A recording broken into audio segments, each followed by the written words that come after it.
Harvey Weinstein lawyer calls mogul's conduct gross and illegal. One of Harvey Weinstein's legal advisors called his behavior illegal and gross on Friday as the fallout over claims the powerful Hollywood producer spent decades exploiting and harassing young women caught in his orbit continued. In an interview with ABC News, presenter George Stephanopoulos said to Lisa Bloom, a lawyer better known for representing alleged sexual harassment victims, "This is a real pattern over 30 years. This is like textbook sexual harassment." "It's gross, yeah," Bloom replied. "It's illegal," claimed Stephanopoulos. "Yes. You know, I agree," said Bloom. She went on to define herself as Weinstein's advisor, saying, "I'm not defending him in any sexual harassment cases. There aren't any sexual harassment cases." Bloom later told the New York Times, which broke the story of his alleged sexual misconduct on Thursday, the allegations, if true, would constitute sexual harassment.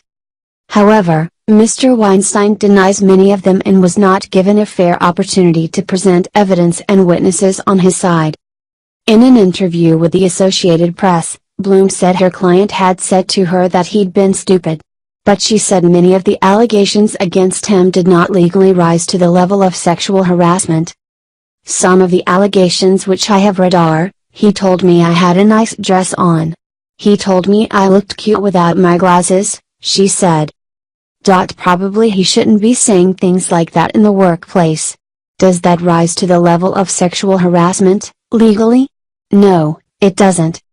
As a handful of celebrities praised the women who had taken their accusations public and politicians in the Democratic Party, where Weinstein is a longtime fixture, hastened to return his campaign contributions, the Weinstein Company boss threatened a libel lawsuit against the New York Times and launched a scorched earth attack on the newspaper's reporting methods. "What I am saying is that I bear responsibility for my actions, but the reason I am suing is because of the Times' inability to be honest with me, and their reckless reporting," Weinstein told Page Six. "They told me lies. They made assumptions."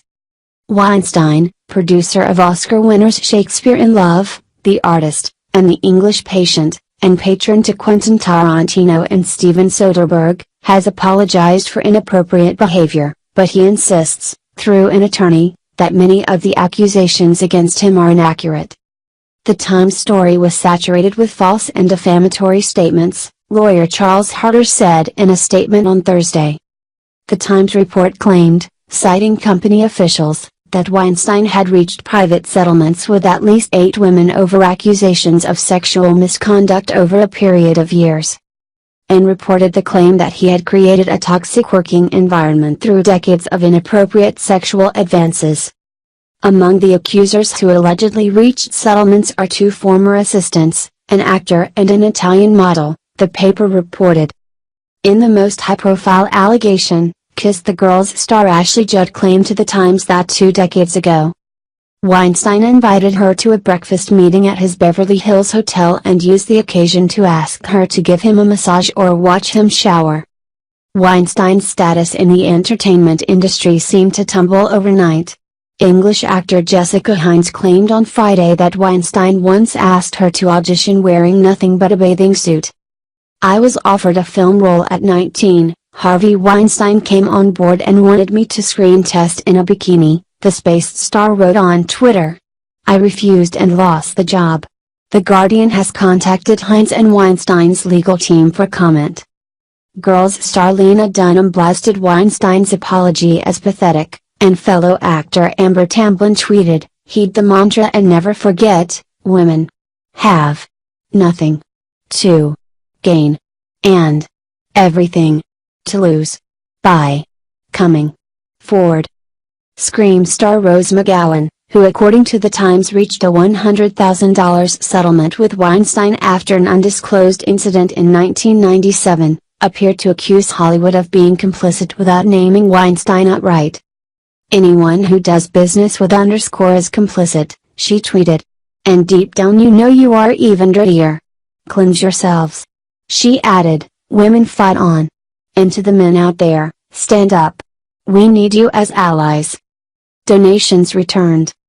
Meanwhile, 4 Democratic senators, including Elizabeth Warren and Patrick Leahy, announced that they would be donating the equivalent of Weinstein's previous campaign contributions to charity, roughly $5,000 each.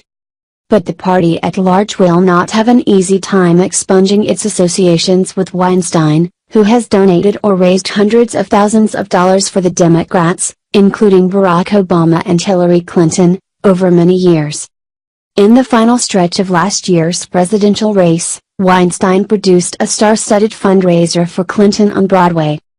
As shockwaves from the story shook the liberal elite on both coasts, Weinstein, who told The Times he wished to sincerely apologize for the way I've behaved with colleagues and planned a leave of absence from work, went on the offensive.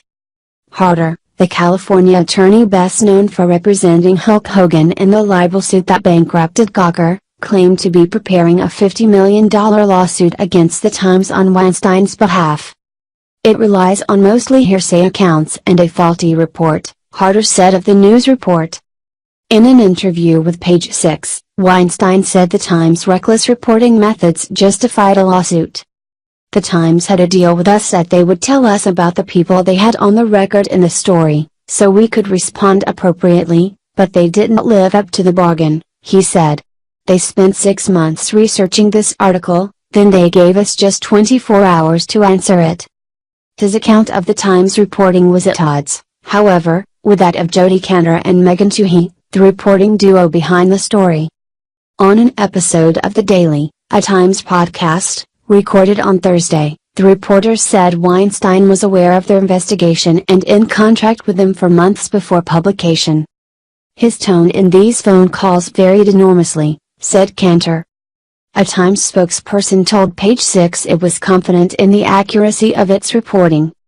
Harvey Weinstein was aware that we were working on this story for months, and he sort of assembled a legal team to handle us, he added on The Daily. And then finally, today, issued these pretty remarkable statements.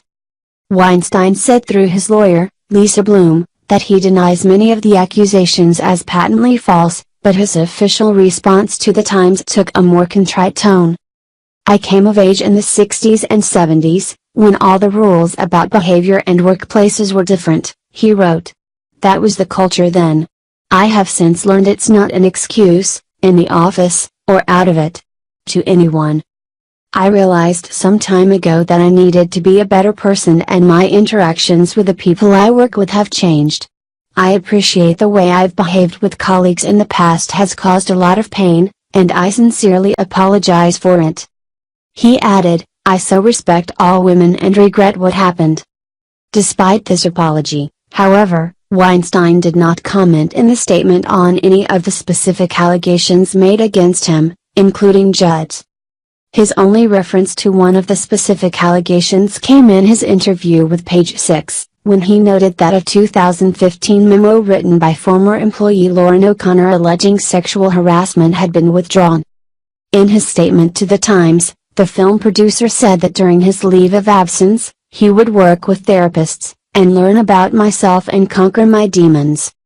Attempting to restate his liberal credentials, he also attacked the NRA currently in damage control mode following the Las Vegas shooting, and said he had been organizing a $5 million foundation to give scholarships to women directors at USC for the last year.